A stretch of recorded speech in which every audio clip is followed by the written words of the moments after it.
So here's the agenda. We're going to discuss the future of design, which should come as no surprise to anybody. First, I want to explore some of the changes that have occurred in our industry and what's going to happen beyond computer-aided drafting.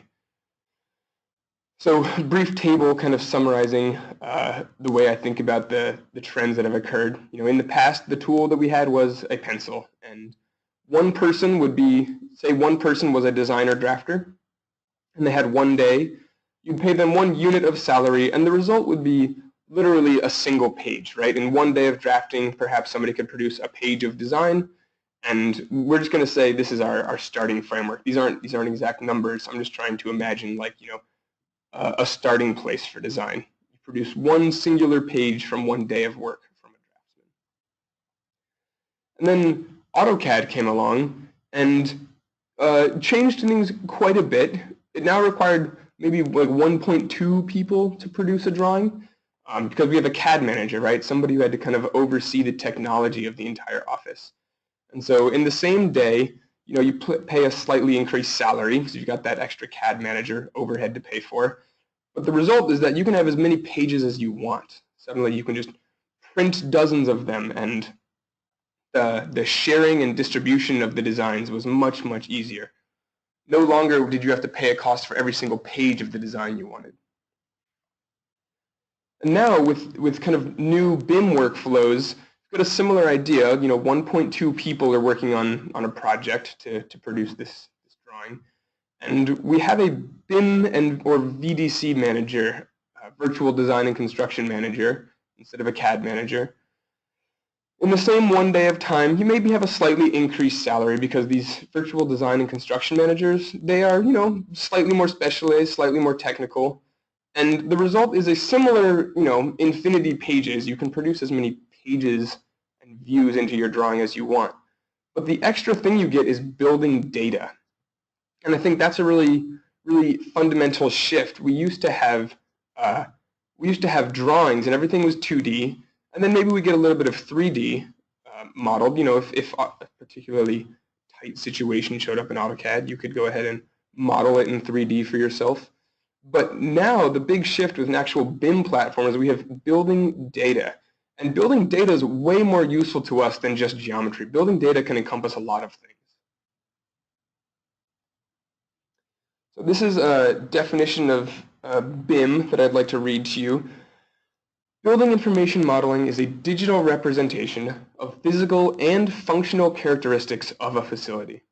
A BIM is a shared knowledge resource for information about a facility, forming a reliable basis for decision-making during its life cycle. Defined as existing from the earliest conception to demolition. So some key ideas about that is that a BIM, or building information model, contains both functional and physical aspects. So not only do we contain information about the geometry of the design we're constructing, but we understand its actual function, the functioning of its parts and like its operation. And in terms of like how it's supposed to be utilized, it's a shared knowledge resource. So it's a key idea, it's an integral idea for building information modeling, that this knowledge is meant to be shared. It's not supposed to be something you do inside an office or inside a silo. The building information modeling process is fundamentally based on the idea of sharing the knowledge about the building. It's multi-phased. Building information modeling can occur at every phase of design. It's not an exaggeration to say that every single piece of design could benefit from creating and managing building information. And finally, a key takeaway is that the building information model is meant to be an aid in decision making. We should be able to do something with this information we're gathering, and to have a BIM is sort of one step, right? You could start with maybe having 3D models, and then you can imagine having 3D models that contain some asset information. But you're really not taking the full advantage of the building information modeling concept unless you're using it to actually inform decisions. Now, obviously, all decision-making is a balance of a series of resources that we have to deal with. And those resources consist of time. We always have to meet our deadlines. Time is consistently something that we're fighting against. Money. Not only is time is money, but projects are often evaluated based on their financial performance, right? These especially these very large projects, they are created as their own financial entities and their own financial investments, and then their success or failure is often judged by how they perform financially throughout design, but then also into operations. Another resource we have are the people who actually work on these projects. So these are kind of like 3 core resources common to pretty much every industry, every human endeavor. And these are the 3 resources that we've primarily worked with during our design periods. Now, one important thing to note is that they're all highly interdependent. So, the amount of time a project is going to take depends on the number of people you have. So you could reduce the number of people, you could reduce the amount of time by increasing your staffing on a project, but that's going to come with the cost of more money. So these 3 resources really are in kind of a zero-sum game. I'm fond of a saying that I've heard a couple of times, which is like, you can have it cheap, you can have it fast, or you can have it good. And you can only choose 2. And those things are always kind of in conflict with each other. In some cases, even the concept of having a good design versus having quality documentation can be in competition with each other. It's like the time that I spend trying to improve my design might actually mean that I'm sacrificing time in order to document my design accurately. And the documentation at the end of the day is what a lot of us are responsible for. So the question is, if these 3 resources are all kind of in competition with each other, and if there's sort of a zero-sum game going on, well, how can we improve? How can we actually grow our industry's productivity and grow each of our company's success? So first question is, how are we going to improve the people? Well, I think everybody's probably familiar with a chart similar to this. There's an idea that the construction productivity has actually declined over the past 50 years or so, which there are perhaps some indications there's a slight uptick lately as BIM technology has started to catch on, but this trend is definitely one we want to try to reverse. And so, the thing to do to improve the sort of performance of your people is to increase their productivity. And if we're going to improve their productivity, there's no way to give them any one person more time in a day. So what we need to do is we need to somehow take advantage of what they are good at more. So, a lot of what people spend their time doing is clever, creative design. But I think we're all familiar with the idea that the design process is also filled with a lot of tedious tasks and just kind of repetitive efforts which need to be done as part of the documentation or a part of a thorough QA/QC process, but they're not really part of the productive workflow.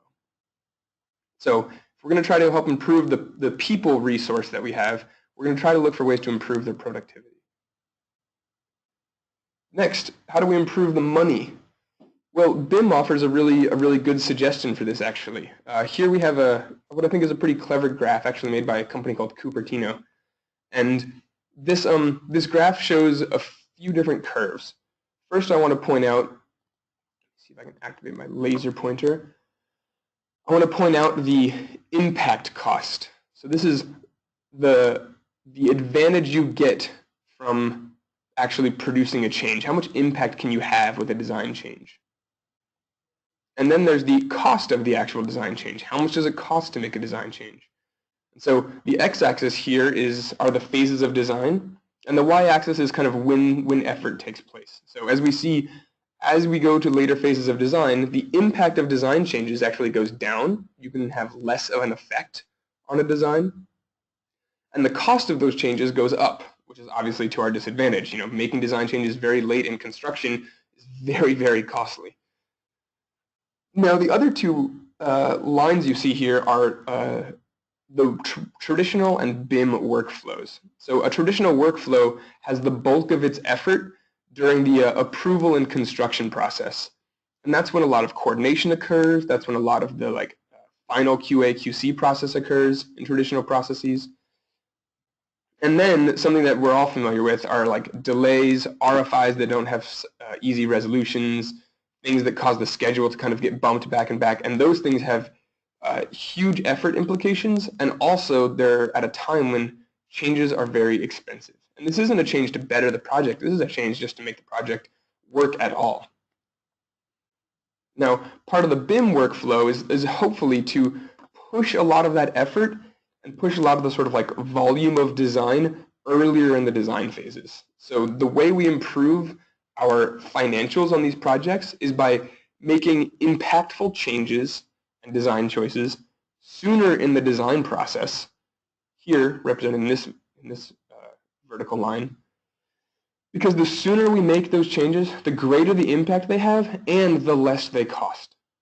So that's the way we want to try to impact our money. We want to make design decisions that have the greatest benefit, which happens earliest in the design phases, and we want to do it when the cost is the least. We want to do it during design, not during construction, and certainly not like towards the end of construction as we realize there's not enough space above the ceiling. Now this presents a really interesting challenge. We need to understand the consequences of design decisions early in design phases and what effect they have on the construction. Part of the reason the traditional process is the way it is that construction just comes afterwards, and the needs and information of the construction companies is different than the designers.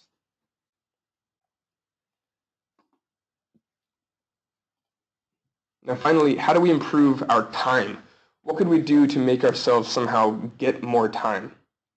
Well, a traditional design process includes this kind of cycle. You start with some requirements up at the top, you generate designs, you evaluate these designs, perhaps explore some of the consequences of this evaluation, and ideally, you iterate.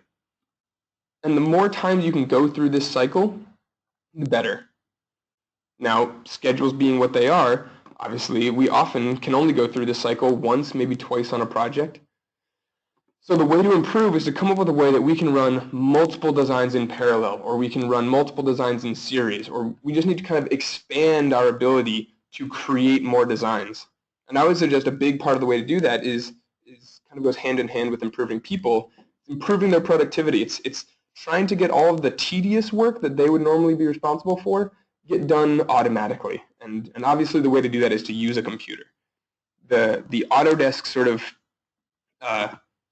phrasing of this design process is inspire, generate, explore, fabricate. And this inspire is analogous to the requirements section that I just mentioned. Inspire goes to generating designs. Explore is generating similar designs, parallel designs, other options.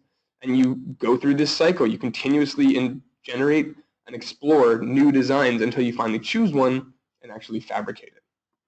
Now, this is the kind of process that we can enable with computers. What you're seeing here is a small glimpse of a project dream catcher workflow, which we'll look at in a moment.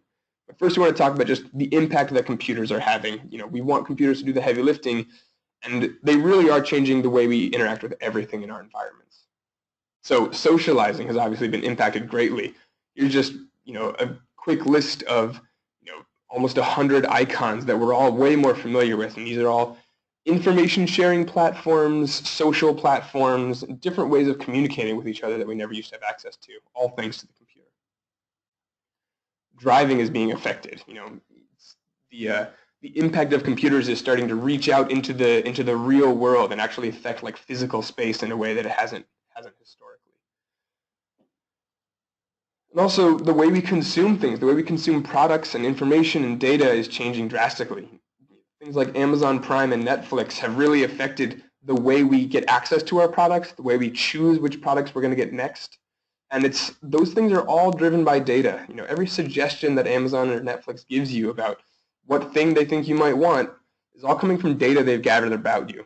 Imagine if a building could undergo the same analysis, if we could look at a building and understand the quote-unquote building's wants and start to provide them.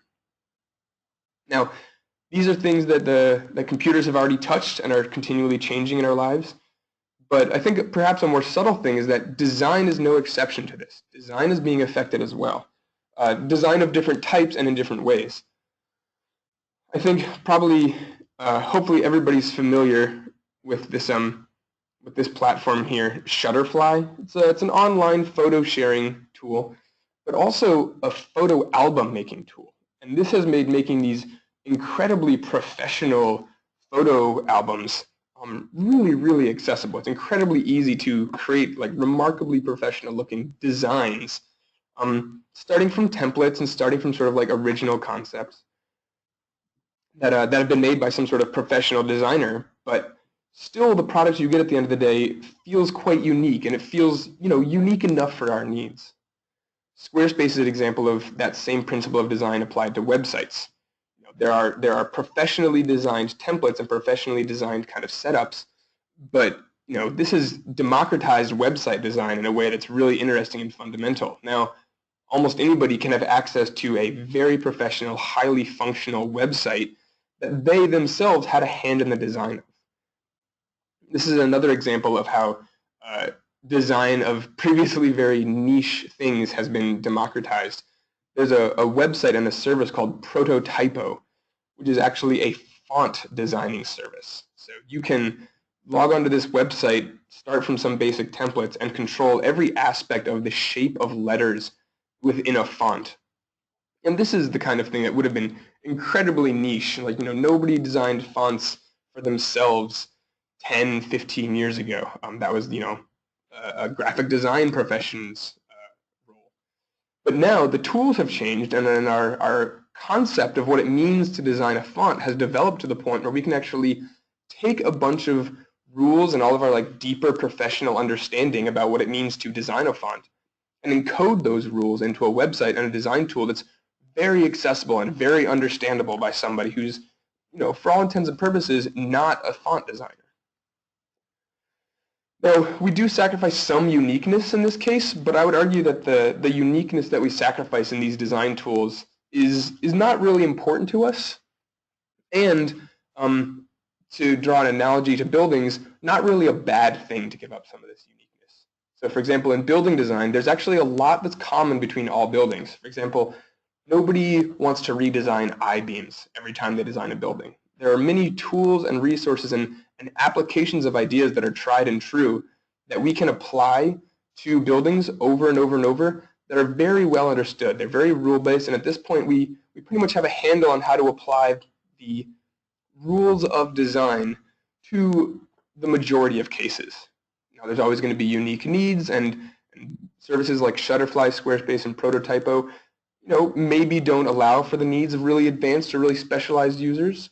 Or maybe they have sort of like an advanced option where you can start and use the tools to get like a long way along, and then branch off into sort of like a more advanced, more bespoke design platform.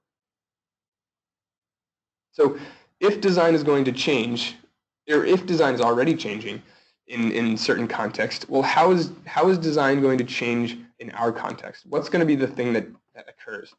And I would argue that the thing that actually is going to change our design industry is that we're going to leverage two new resources that exist because of a BIM platform. And I'm going to strain this analogy a little bit, but I really like actually thinking of the actual lever, right? A lever is a beam and a fulcrum and a load and an effort. And the effort I'm going to say is, what we imagine as design effort. And the load is, certain design tasks. And you could think of it as the overall task of designing an entire building. Or you could actually kind of zoom in and imagine like, what's the effort of performing the heat load calculations on a building? How much effort does that take? How much difficulty is there? And how much load can I actually take on given the amount of effort I have available to me? In this land of sort of limited resources, limited people, money, and time, how much effort do I have to apply to this load? So how much load can I lift? How much design can I do with the resources I have available? Well, the key is that without a lever, the effort and the load are very closely related. You essentially have some unit of effort, and that's how much load you can lift. But if we think of using leverage and using two new resources we have to leverage the load, we can improve our state. We can improve how much we can lift or how much we do. So one of the new resources I mentioned is the actual data that's contained inside a BIM. And that data comes in two forms, as we mentioned in that sort of map of what's inside the BIM earlier. There's the physical aspect, as we see over on the left, representing the actual geometry, the space taken up. Maybe you could consider also like the names of assets, just kind of like, what and where the objects are. And then there's the functional data. There's the understanding that's contained inside a proper BIM about what these objects are, how they work, how they interact. And that's really fundamental. Like this is a database that we have that contains not just information about what is present, but how it functions and how it performs. And we can use that feature, the fact that there's this functional information, to our advantage. The fact that tools like Revit and other design platforms are designed explicitly for buildings is a really big deal. You know, it's one thing to have sort of a database of shapes or a database of objects and names, but it's another to have a database of buildings. And that's really what platforms like Revit offer, is it's a database of a building designed specifically for buildings. And the other resource we have is compute power, the ability to do computation in a way that really is totally unparalleled. The first kind of computation I want to talk about is the computation you can do on physical objects. So here we see two examples of CFD analysis. On the left-hand side, you see kind of a sample of wind tunnel studies. And being able to use a computer to do a wind study is really, I think, a fundamental shift. Some wind tunnel studies might still need to be done at the end of the day, but you can do dozens of digital simulations on the physical shape of the object to understand some initial critical design decisions.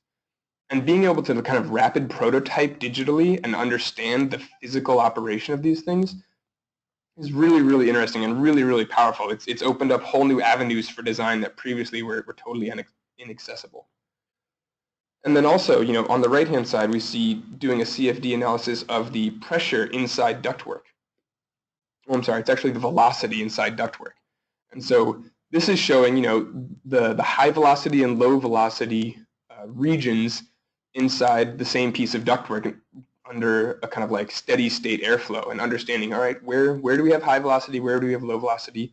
And studies like this can be used early on in constrained situations, dealing with existing conditions, trying to understand issues that have shown up in the field later. You know, the ability to do computation on the physical aspects of our buildings really can't be overstated in terms of its importance of like doing good, better design. And the other kind of compute is we can compute on the functional aspects of our building. On the left, we see straight out of Revit the sort of ductwork inspector, the system inspector, that will tell us about the system, not the ductwork in its individual components, but rather the system as a whole, and understanding how do these different things relate to each other. Like what is the airflow in these physical networks. And on the right-hand side, we see a brief glimpse about Insight, which is an Autodesk tool, pretty much entirely web-based from Revit to the web, which allows you to really understand the consequences of your decisions on the energy utilization within a building. So the Insight platform is a really, really interesting platform for having a single designer be able to have access to literally thousands and thousands of possible energy modeling permutations all through the web, all done because we have like large computing resources nowadays. We have computing resources in the cloud that honestly, they dwarf anything that we've had before. So now we can have a single designer have access to computing thousands and thousands of energy model simulations so they can understand their design decisions. We can also understand functional aspects as it relates to the whole building and its surroundings. This is a small example of a building that needs to be located inside that boundary you see. There's sort of an L-shaped building inside an outline. And that L-shaped building is being evaluated for how well or how much visibility it has to two kind of desirable features. You can imagine having a beautiful tree on one side and a statue on another maybe. And in early phases of design, you might want to understand, well, you know, how are my design decisions going to impact the visibility of these two, you know, distinguishing features of this college campus or just a neighborhood or something. And so you can understand, you know, what's the functional impact of the pleasantness of the visibility based on like very early design decisions. You can also study occupancy. There have been strategies developed for actually studying, not just conference rooms have X number of people in them, but actually trying to understand the occupancy of a building by simulating individuals within that building. So you could say, there is a director's office and there are researchers' offices, and this is how many people inhabit each of them. Now let's give each of them some sort of like individual desires and individual schedule and simulate their behavior in this space. And perhaps we can actually find some interesting things like, their sort of the emergent behavior of all of their desires was that they all wanted the conference room at the same time. Okay, so how can we affect that? Do we need two conference rooms? Can we make one conference room larger or more or less accessible to various people so that they're more likely to use different conference rooms? So in the example here, we see like a researcher's office and a meeting room, and the researcher's office has 4 people in it, and the meeting room has none. Well, throughout the day, how do the behavior of each of those agents result in like building utilization? So you can simulate the function of people actually behaving in a space. And then we can simulate heating and cooling loads. This is closely coupled to the physical space itself, but the occupancy schedules and the energy coming in from the outside and a lot of the design decisions all eventually result in a sort of more abstract like utility of the building, which is how comfortable is it? Is it inhabitable? What's the air quality like? How big does the equipment need to be to actually satisfy the needs of this whole building? And we've been able to do computations like this for a long time, but the growth of these tools is really, really incredible, and our ability to do more and more of this kind of simulation and understanding and like dive deeper into these tools. It's grown larger every time. It's grown larger over time, and it's these two resources, data and compute, that are actually going to allow us to start to leverage our old resources and get more from them than we used to. So I'd like to pause for just a moment and make sure that nobody has any questions. If you do, feel free to go ahead and type them into the chat or type them into the questions section. I think those things should both be available to you guys. I'll just take a sip of coffee in case somebody has anything they want to write in.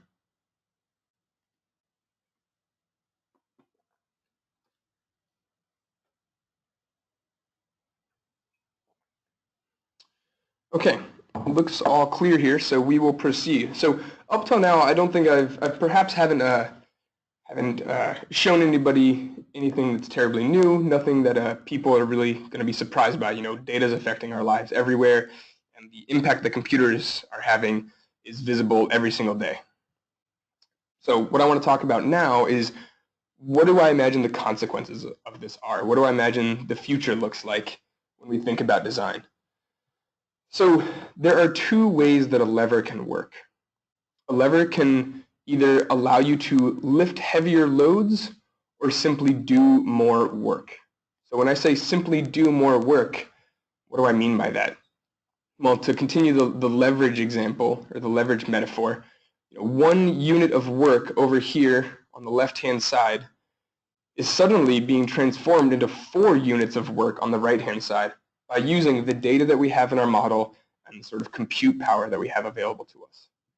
And so this is one avenue for using computers and data to leverage our traditional resources, to leverage our time and our people. And so what we can do is we need to somehow produce more design than we ever have before, using the people that we have and the resources we have. Computational design is something that's really, really enabling this. This is a brief, just a picture of the dynamo node that produces that L-shaped building you saw previously, the one that had the sort of visibility study going on. And this is a, not terribly complicated dynamo graph that produces this L-shaped building where you can specify the total area of the building, the percentage of glass, the angle of rotation of the entire L structure, and then just a couple parameters like the width of the building, the length of one leg, and the width of one of the legs. And then the building kind of distorts to follow those parameters to actually create the shape that you want. And so by designing a BIM computationally, like I did here, Well, now, instead of having just a single model, I actually have as many models as I want. I have as many models as there are options on these number sliders and combinations of options. So by essentially the same unit of effort designing this shape, by designing it with computation and data in mind, I've actually produced hundreds of thousands of shapes. Now, we can use that, the compute that we have once we've created all those shapes, to actually study not just one shape as shown here. Here's a more a close-up view, understanding that the green lines represent areas where the windows are. And so those windows are what are we going to call good visibility from these like attractive points. And the red lines are not good visibility. And the ratio of green lines to red lines is some proxy for how good the visibility is from this building. So we've created a tool for creating multiple designs here. We can now create a series of designs just by moving these sliders around, or we can create permutations of designs. And we've got a system for studying the quality of a single design, and with enough computing power, we can actually study hundreds of these designs, which is shown here. These white outlines are sort of the shadowy footprints of an L-shaped building being rotated around 360 degrees to evaluate its visibility at every step. So I designed my BIM in such a way that I actually could generate not a single design, but I could generate hundreds of designs or thousands. And then I was able to evaluate each of those designs automatically using a subsequent program, another sort of step in my workflow that takes in a design and performs some evaluative studies on it.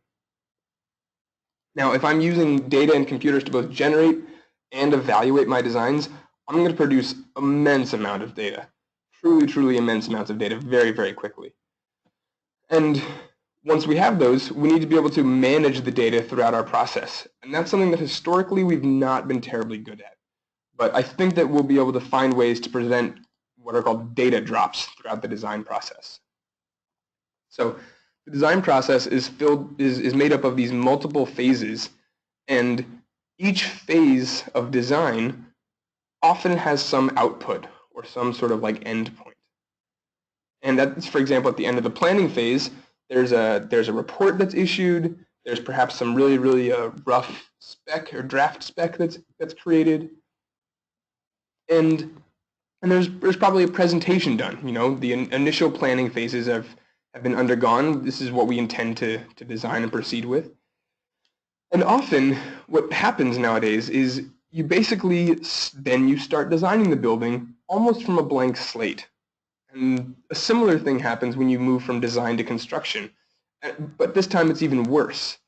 During the planning phase, we generate a certain amount of data, a bunch of massing options, some understanding of the geometry, some studies about visibility.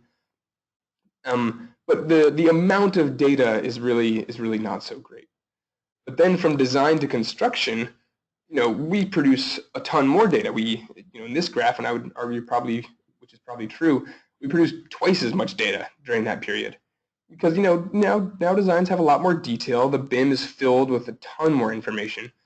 And then design from construction, we take another big hit. We take the design model, and often, at least in the contract, it says the construction team starts designing from scratch.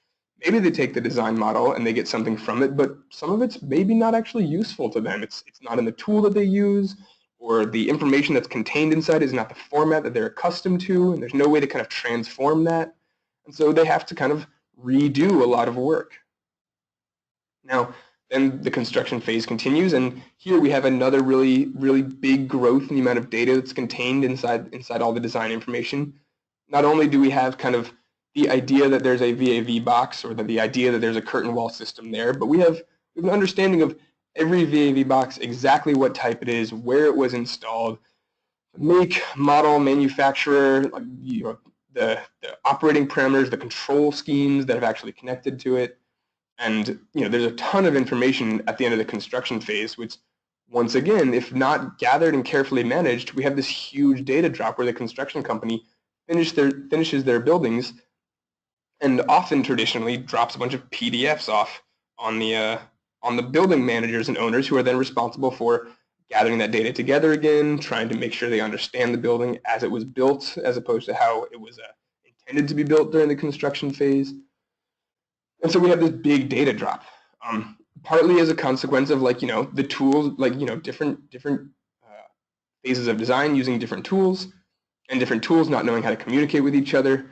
And so this data drop problem is part of the reason why Microdesk actually made a tool called Model Stream, hoping to try to stitch some of these things together. On the left, you see there's just a brief glimpse of Model Stream, which allows you to map the categories of Revit objects to Maximo asset classifications.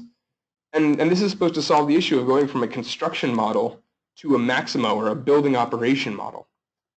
And so, trying to solve, data drops are such a significant issue that a third party is actually able to go and make additional tooling to try to solve this problem, trying to actually maintain data throughout the construction process.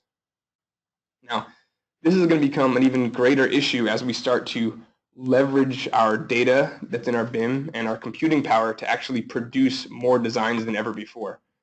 So we need some tools to help us start to understand and manage these features.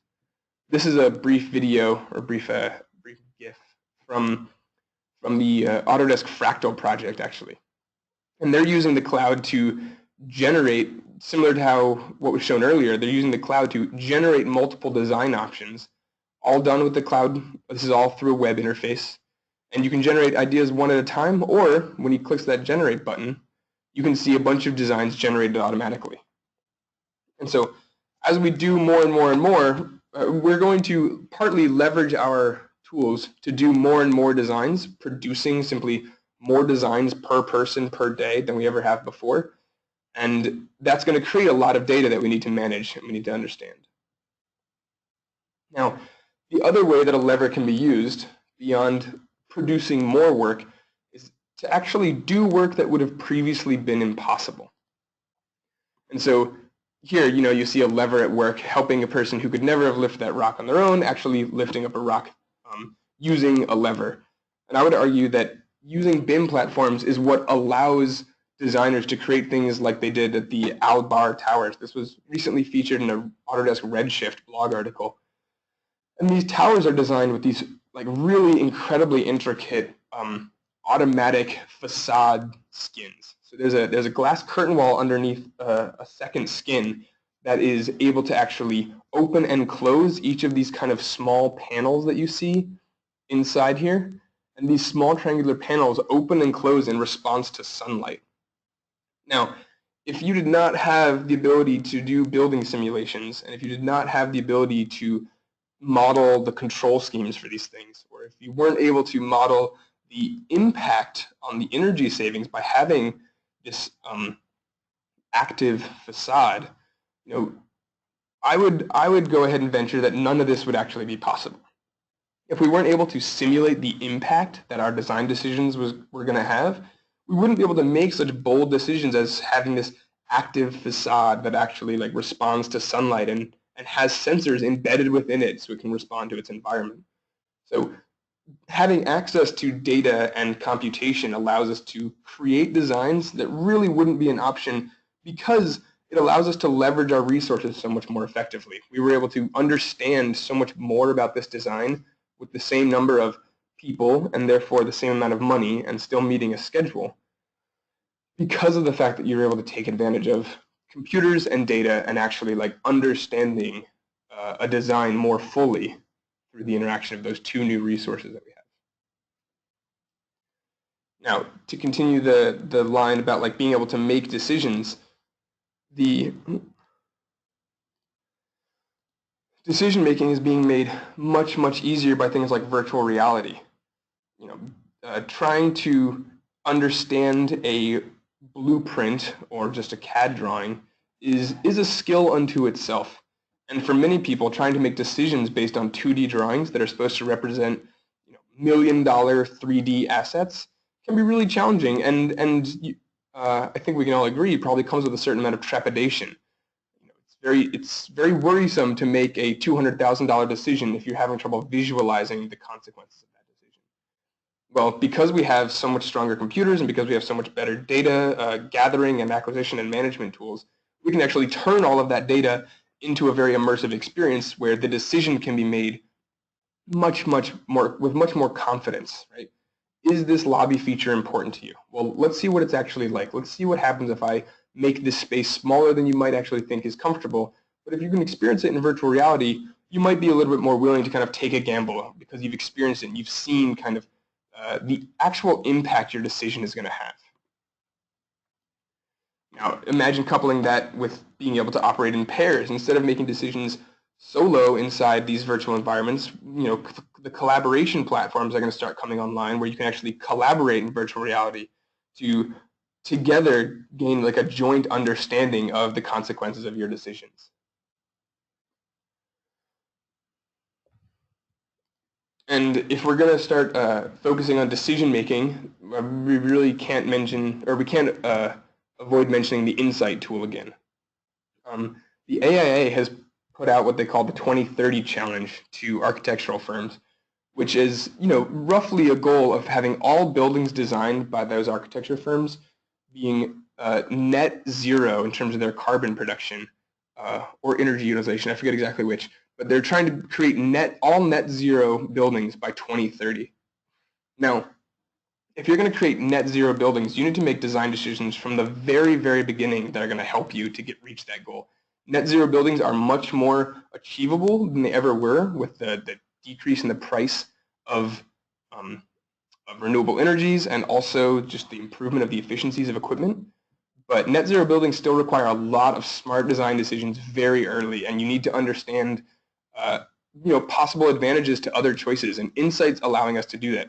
Insight allows architects to simulate literally hundreds of thousands of combinations of building design envelopes and understand, and even some control scheme options, and understand the consequences of those decisions on the energy usage.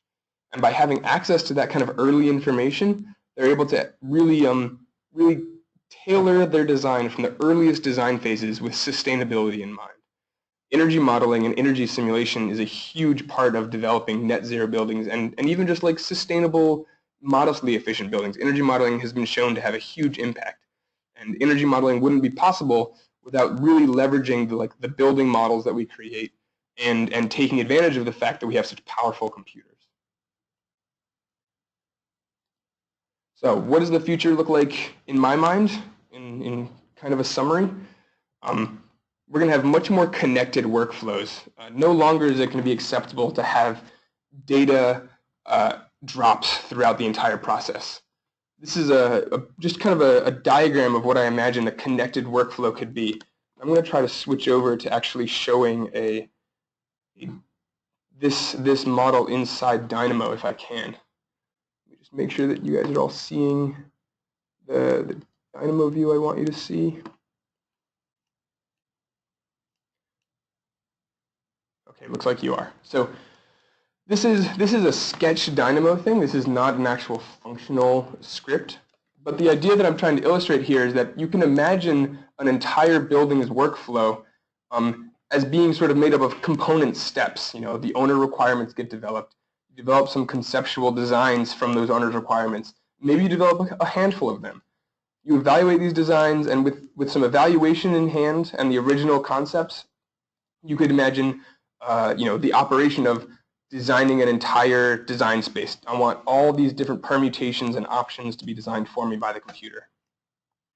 Once you've chosen one, you can imagine this whole design development phase, right? Multiple steps need to be taken throughout design development and through construction documents to produce better designs. And each of these steps is made up of other steps, other component parts.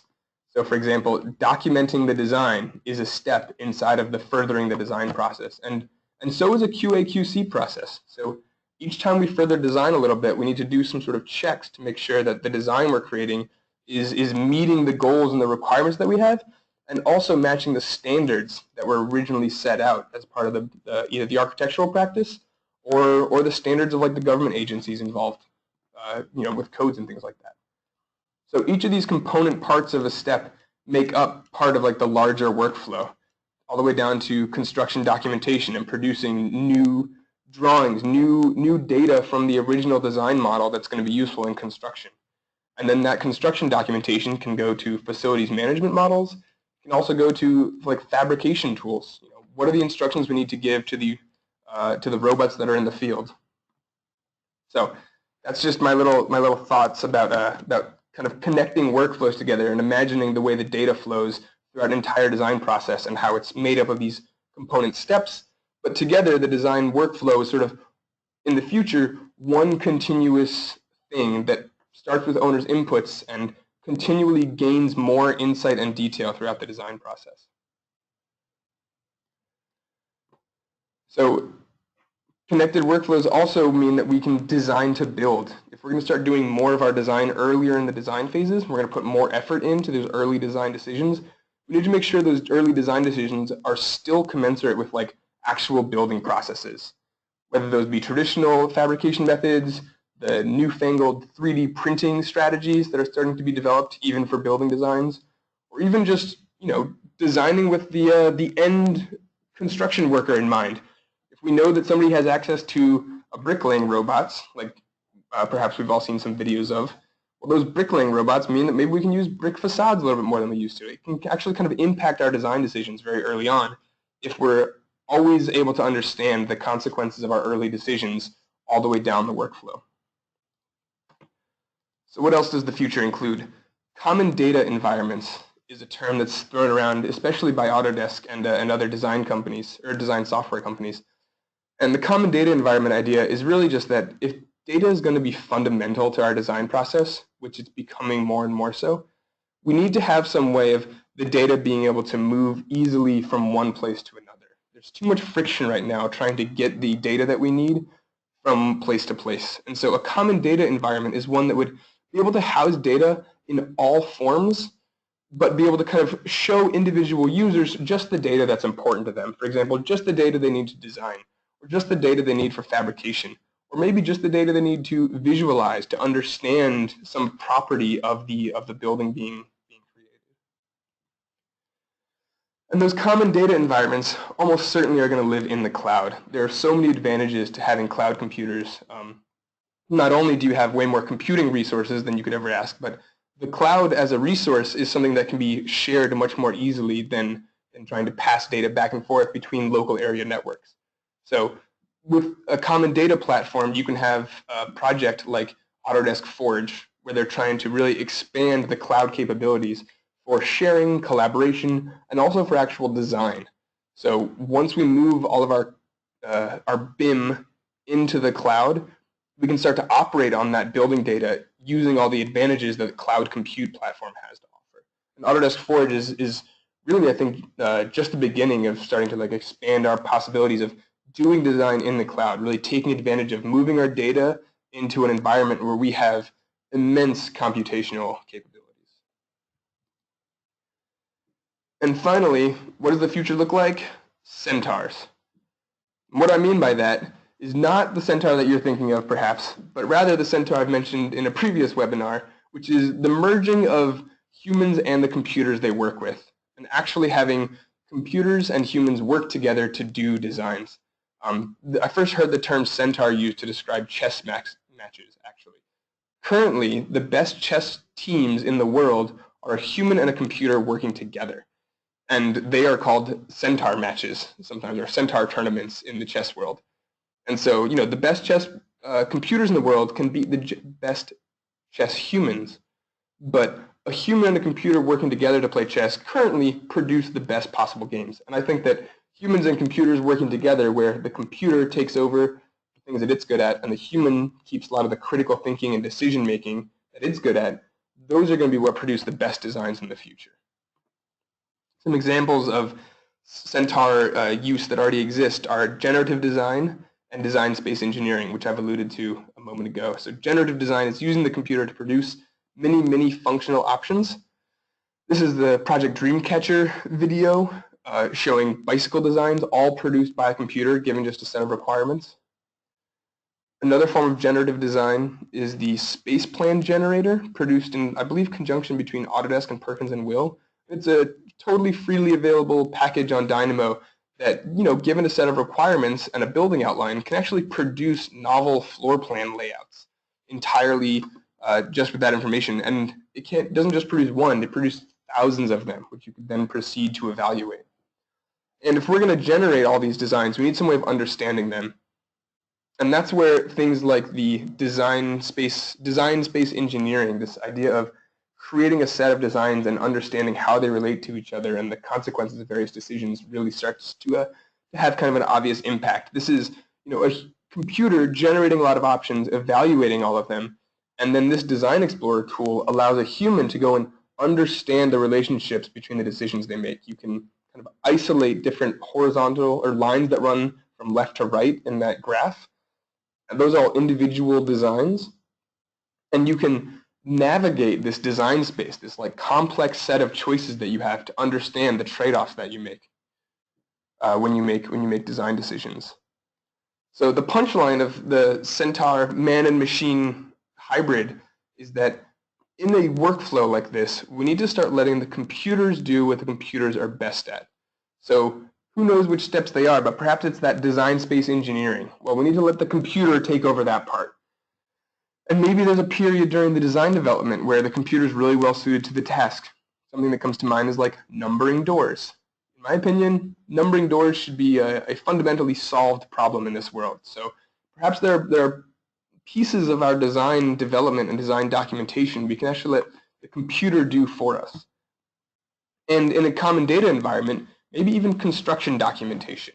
The production of the information or the projection of the data into a format that's useful for a robot bricklayer or the person who's responsible for scheduling or the person who's responsible for purchasing. The projection of the common data, the common shared data of the entire design team into whatever format you need for the construction teams could perhaps in some parts be taken over by computer algorithms once we understand and define the problems carefully enough.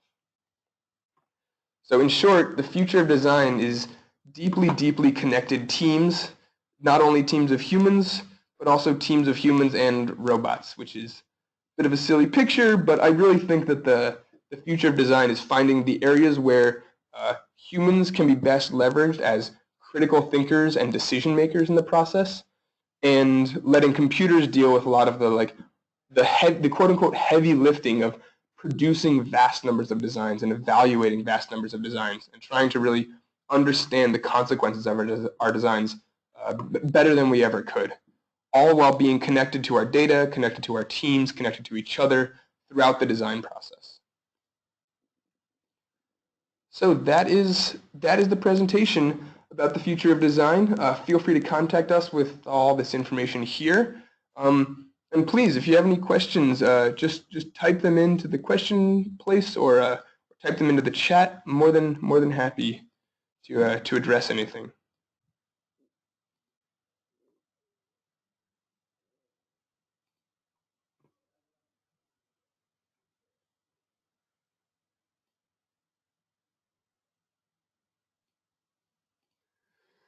Well, great.